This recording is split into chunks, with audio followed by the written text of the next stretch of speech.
Hi, and welcome to QUTV News. I'm Tony Lundy. QUTV investigates the sculptures at North Campus. And I'm Jake Vitale. Recently, Quincy experienced a critical situation that affected QU students, and that's where we start today. In Quincy, there was a big crisis that affected everyone in town and had many students worried. Town of Quincy entered into a boil order on September 13th due to a water main break. This event caused many problems for students and residents of the town. All right, so the boil order was really inconvenient for us. We couldn't take any showers. We had to use bottled water, so it really took a hit in the bank account. Spent a lot of money on just plain old water bottles because we fill up our ice machine. We used the tap waters to fill up our jugs and all that, and it was just a big inconvenience. Students were told by QU Relations to not drink from the tap water for any reason. Students were also told that they shouldn't shower or wash clothes in the water unless they were in dire need. So the boil order was really difficult because we didn't know if we could drink the water, and like the food from the caf, we didn't know if it was good. And then it affected running water in some places in Quincy, so that was kind of alarming. You couldn't use any of those facilities. The boil order affected everyday life for students and residents, for not being able to shower or not having water to drink. But now that problem is fixed. Now that the problem is fixed, students and residents of Quincy are good to go. The city now has safe water to drink and use for all their needs. Bible study has hit the university. This allows students to further talk about their faith in God with familiar faces. The study is only conducted by students and had a great surprise to start their program. Idea was presented last year and would be ran weekly at the campus ministry house. Two students, Craig Hagerbaumer and Amelia Ham, came up with an idea to run a student-only Bible study. Last year, I did a few of my own student-led Bible studies where Grant kind of helped me work my way up to where I was kind of more prepared this year to actually lead my own Bible study. And then of course, Mia is going to help me with it. So it's nice to have kind of a partner to kind of lean on in those scenarios. Starting Wednesday, they opened the night by crushing some sticks together to make a fire for everyone to have s'mores. They brought in drinks and even different chocolates for the students. After the food, presented an opening prayer. Since there was no original plan, Mia read out a scripture for everyone to discuss. Matthew 13, verse 1 through 9. The scripture talks about trying to find their soil and how their relationship with God is now and where they want it to be. The students connected very well, looking to reflect more as the weeks progress. What we're hoping to accomplish is just bring everyone from all walks of life on campus out. We're a pretty diverse campus, so I really just want to promote any curiosity and make a super open environment that anyone can feel free and open to come to. We're really excited to have anyone and anyone come over and learn about God and build their roots here. After a few more s'mores, they exchanged phone numbers to stay in touch for the following weeks to come. They ended on a closing prayer. Tony Lundy, QUTV News, Quincy. For a chance to participate in the student-led Bible study, contact Craig Hagerbaumer or Amelia Ham through your emails. To contact the campus ministry, reach out to them at cministry@quincy.edu. As Election Day nears, students, staff, and residents of Quincy prepare to vote, which means students have to get registered to vote and decide where they will do it. QUTV's Kai Grover reports on voter registration on campus. It is election year, and for some students on campus, this will be their first time voting. Susan Grant and other faculty in the library carry resources to help students who don't know how the process works. We are doing the voter registration event. It's going to be in the cafeteria, and we are having Ryan Niekamp come. He's the county clerk here for Adams County.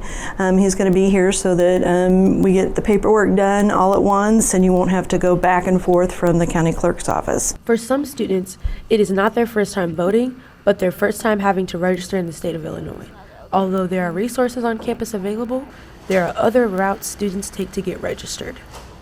Just registered, I think, 2 weeks ago to vote, and I was on Instagram one day, as Gen Z as that sounds, and they had that banner that says, "Are you registered to vote?" And I said, I don't think so, so I'm gonna go check. Unfortunately, for some students, they will not participate in the election because they aren't American citizens, but the resources and information is still available for them to learn more about the American voting process. I cannot vote because I'm foreign. I'm from South Africa. We actually just had our voting year. I'm learning a lot about the American process of voting through social media, and I really like that aspect of today's modern generation. Quincy University hosted a voting rights night to create an opportunity for students to learn more about the history of voting and voting registration. Now that the information is out there, students can decide to get registered and get ready for Election Day. Kai Grover, QUTV, Quincy. Students can attend the voter registration event for any more information on how to get registered and where they can vote. Speaking of voter registration, Jake, are you registered to vote? I have not registered yet, but I did vote in 2020 and I plan on doing it again. Up next, we have more about accommodating students with different religious beliefs on campus.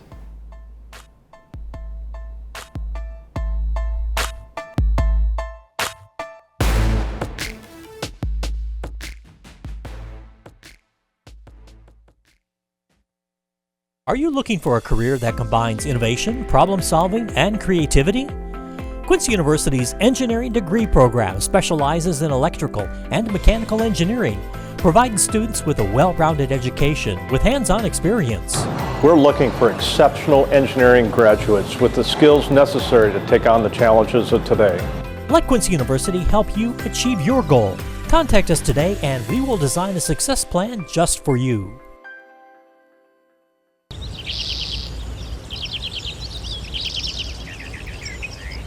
Discover the opportunity to pursue your degree with Quincy University's Illinois Tuition Promise program. If you're eligible, you'll receive 100% coverage of tuition and books, making college affordable. We'll design a success plan just for you. At Quincy University, your success is by design. Rooted in the Franciscan and Catholic tradition, QU has more than 50 academic programs that will set you up for success. We'll work together to design a plan just for you. Visit discover.quincy.edu to schedule your campus tour today. Welcome back. Quincy University is a school built on religion and tradition. As the number of students grows, the variety of religions practiced on campus will grow as well. Being a Catholic-driven campus, QU lacks accommodation for various religions. QUTV's Ryan Capps gives us more insight. The majority of the world follows some form of religion. Quincy University is no different, being built on the Catholic faith. While the campus is majority Catholic, there are other religions still present on campus. I would say it's a way of life. How I operate on a day-to-day basis is pretty much based on my religion. You know, it keeps me, I'd say, guided, you know what I mean? Keep me on track doing, you know, I know right from wrong, I would say. Faiths have different practices, such as Islam. Their practices include praying 5 times a day facing Mecca and abstaining from pork. I have freedom, and you know, I don't have to do anything that I'm not comfortable doing, but it all led out to a pretty good experience, and still is a pretty good experience and pretty welcoming over here.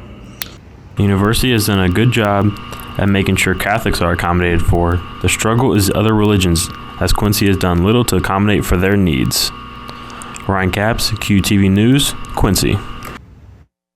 There is a non-denominational chapel on campus for students of any religion to use. While athletics dominate the campus, art is a big piece to making any campus a beautiful place to live. There are many landmarks around campus, such as the Conover clock, put in 2021, or the sculpture Windows to the Future, which has been a part of campus since 1994. There is one more artistic landmark on campus that little to no one knows about. Campus is home to a few hidden gems of Quincy University, one of which being the Sculpture Garden of the Works by Ken Hilgenbrink. Hilgenbrink received his Bachelor's of Fine Arts from Southern Illinois University Carbondale. That same year, he was the recipient of the 1983 Reichert Siebel Trust Award from the SIUC School of Art and Design. The pieces of the Sculpture Garden are also from the same year. 2 of the 4 pieces donated are untitled, and the style leaves the viewer with much up into their own interpretation. I don't know, they're just really cool. I mean, you can get a grasp of like what they're trying to make you look at, but it could be a million different things. While I was learning about the Sculpture Garden here at North Campus, the question I kept running into is, why is this not a bigger piece of campus life? Why is this not displayed for more people to see rather than being tucked away in the back corner? My first idea was to put it out in front of North Campus so that people at the intersection driving by, walking by, heading to a softball game or a soccer game could enjoy the work of Kent Hilgenbrink. However, Quincy University staff involved in the project thought the location was better suited for a quiet corner to allow those visiting to reflect without distraction. You know, I think the location we chose is really perfect for the fact that we want a quiet, peaceful, serene location where people can really spend time walking around and really taking in the artwork, and it's not, out on a busy street corner or something like that. The garden is most easily accessed by entering through K-Lot on North Campus. From there, it is a short walk. Come check out this peaceful corner of the university that you likely did not know was there. Jake Vitale, QUTV News, Quincy. For QU students, this week is homecoming week, which means students can expect exciting events happening on campus. This Thursday will be the annual homecoming parade with the balloon glow to follow on Friars Field. This Friday, QU will host a party on Penny Lane, followed by a homecoming bonfire behind the Student Living Center. Finally, on Saturday, the exciting homecoming football game, where the QU Hawks will play the Upper Iowa Peacocks. For more updates about homecoming week events, students should check out their emails and check out the QU Hawk Life page on social media.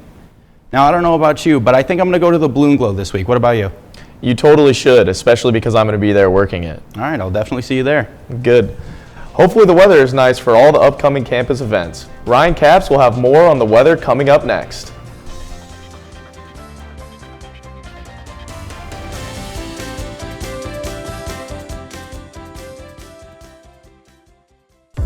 At Quincy University, your success is by design. Feel like you are stuck in your job? Well, maybe it's time for a change. Consider one of our graduate degree programs at Quincy University, designed to fit your schedule and advance your career. Our Master of Business Administration program is available online or on campus. The 30 credit hour program can be completed in as little as 1 year.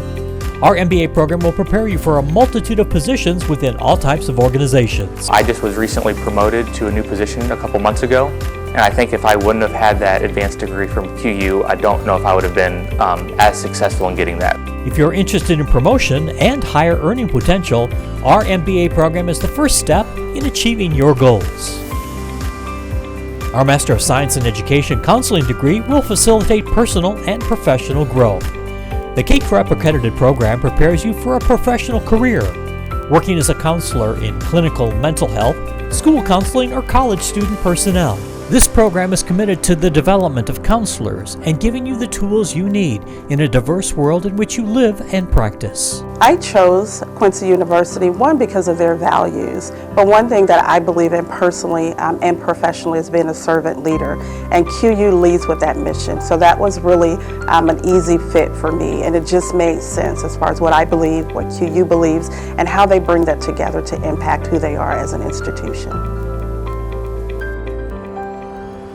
If you have the desire to enrich your professional career in the field of education, our Master of Science in Education degree is right for you. This program concentrates on teacher licensure tracks, including elementary and secondary education, as well as special education. Staff here, the professors, and even the administrative people here will work with you, and they care about you as an individual. The classes are smaller, and you have more of that one-on-one interaction. Looking for an alternative to classroom instruction? QU offers 2 non-licensure track options, curriculum and instruction or leadership. Ask if you qualify for our tuition program discount. So why choose Quincy University? Excellent teachers, beautiful campuses, safe and local community, and meeting lifelong friends and groups and experiences important. QU has that all and more. Invest in yourself and advance your career with a graduate degree from Quincy University, where your success is by design.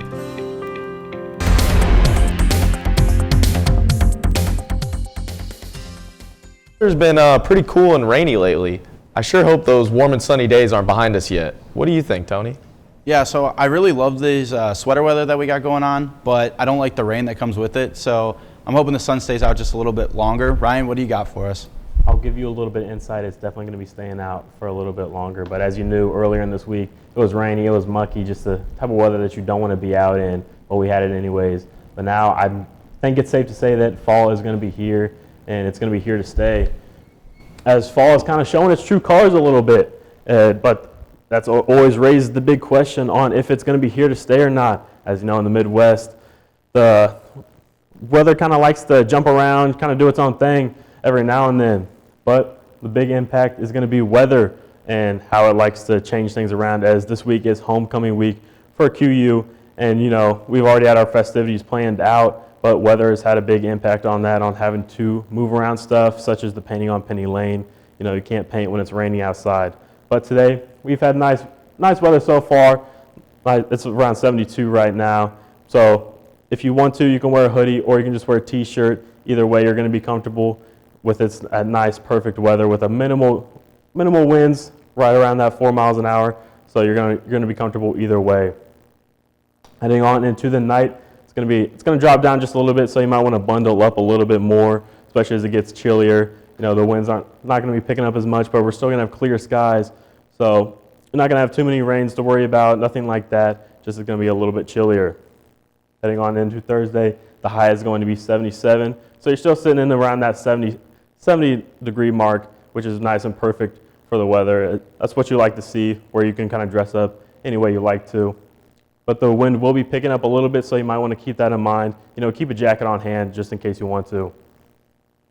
Now here's what you really want to see is the weekend forecast, as you got Friday here with a high of 78, and that's going to be really nice. You know, keeping in that 70s kind of landmark here for this week, but in the evening it's going to drop down quite a bit. So you're definitely going to want to bundle up for that. You know, have a hoodie on hand just to stay comfortable, stay cool, especially as you're going out, you know, in those Friday evening plans, you know, having some fun.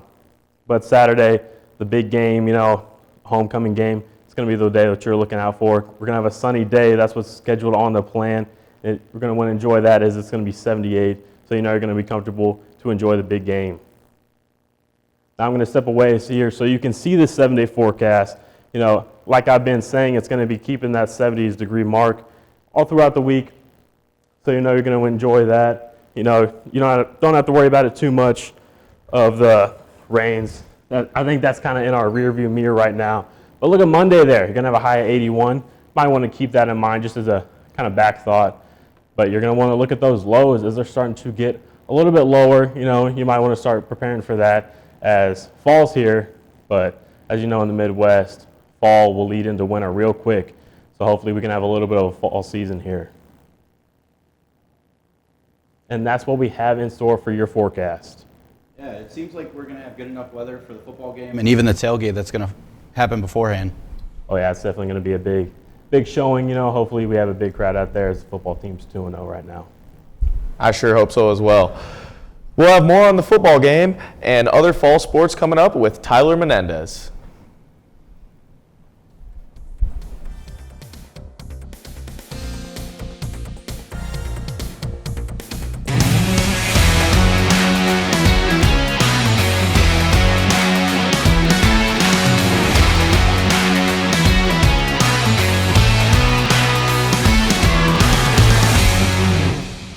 Hello and welcome to QUTV Sports. I'm Tyler Menendez. The Hawks were flying around this past week and the QU football team made history.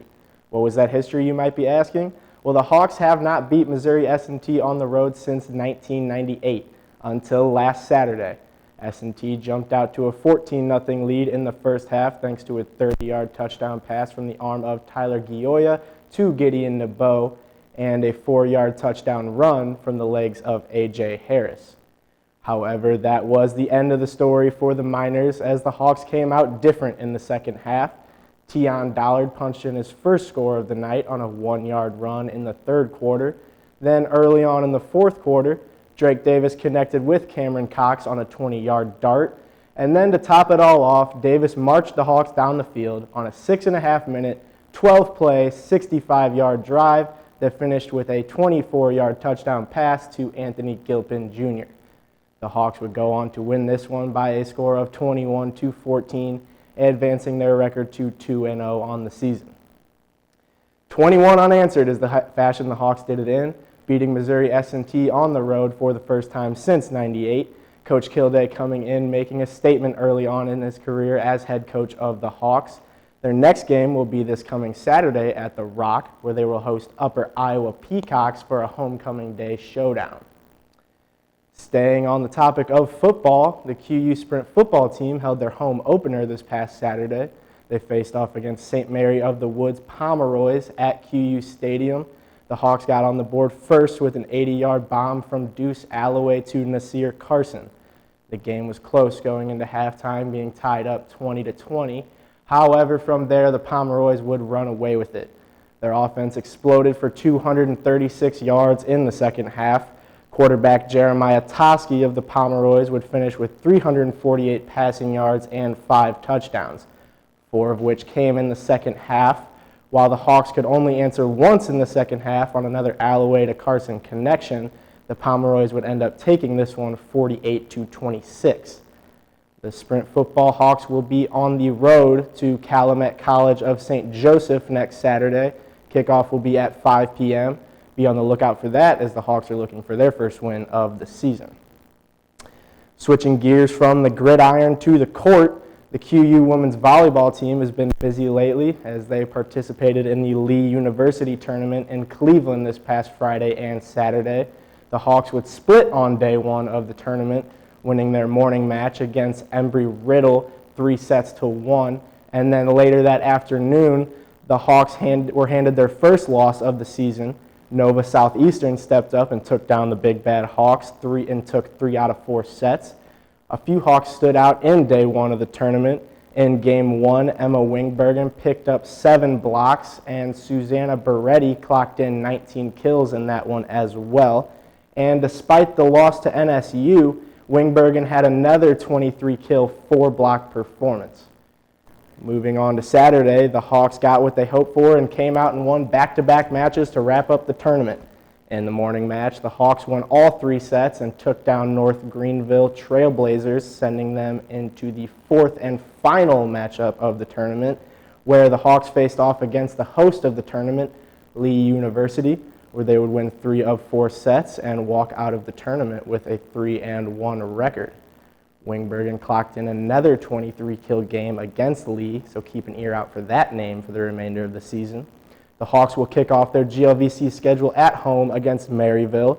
You can catch that one at Pepsi Arena Friday night at 6. Both the men's and women's soccer teams hosted conference opponents at Legends Stadium. Both programs came into the weekend with only 1 win under their belts thus far in the season, and the weekend was kicked off on Friday where the Lady Hawks hosted UIndy. The UIndy Greyhounds came out flying at Legends Stadium, scoring their first goal of the evening in under 2 minutes, but it didn't stop there. The Greyhounds would go on to score 2 additional goals in the first half and 1 more in the second. Despite efforts from senior goalkeeper Julia Mincher, the Lady Hawks fell to the Greyhounds 4-0. And for the men's, well, just about the same thing. Greyhounds jumped out to a 2-0 lead early on in the first half. Only difference in this one is that the Hawks got on the board, thanks to this PK off the foot of Pal Visness. However, that would be the end of the scoring for the Hawks, and the Greyhounds went on to win 4-1. And then on Sunday, the Lady Hawks hosted UIS. The Hawks got on the board first thanks to this perfectly placed shot off the boot of Regan Hess. UIS tied up the score in the second half with a little under 15 minutes left to play. And then Julia Mincher happened, stepping up and saving the PK to save the game for the Hawks. I caught up with her after the game to walk me through it. PK saves are normally a lot more nerve-wracking for the shooter than they are for me because I'm not supposed to save them. So I just do my best to read the shooter's body language and guess which way she's going. Sometimes I guess right, sometimes I don't. So. The men's game followed immediately after. Assistant coach Taylor Reese spoke on what he wanted to see from his players. With the loss the other day, I think we started slow. We gave up two goals early, and we kind of lost a lot of our battles, 1v1 battles, and that's something that we've talked about a lot. We watched a lot of film on, and just communicated with the guys that's what we want to see. We want to see a fast start see if we can get on the front foot and be the team in possession and be in control of the game. It sure felt like the Hawks were controlling the game. They created a lot of chances but never found the back of the net. With 2 minutes to go, UIS hammered one in to put the Prairie Stars up late, and this last-second effort from the Hawks would fall short, and that would be the end of it. After this past weekend of play, both the men's and women's Hawks move on to a record of 1-4-1. This coming weekend, both teams will be on the road taking on Upper Iowa, so be sure to keep up with the QU soccer action. That's all I have for this week. Thank you for watching QUTV Sports. I'm Tyler Menendez. Thank you, Tyler, for the updates for fall sports. Up next, there are new emojis coming to your phone. More on this after this break.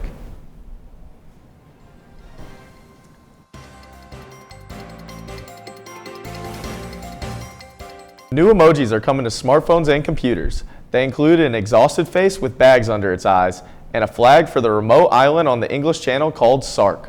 There's also a root vegetable, harp, shovel, purple splatter, and a leafless tree meant to raise awareness of drought and climate change. The popular emoji reference site, Emojipedia, has released sample images a few months ago. Now, a nonprofit organization that oversees global emoji standards and new releases has approved them. Different operating services like Apple's iOS and Alphabet's Android will put their own spin on the emoji designs. The new emojis will roll out over the next few months and throughout 2025. Now, I don't know about you guys, but my favorite emoji personally is the handshake emoji. I use it for everything.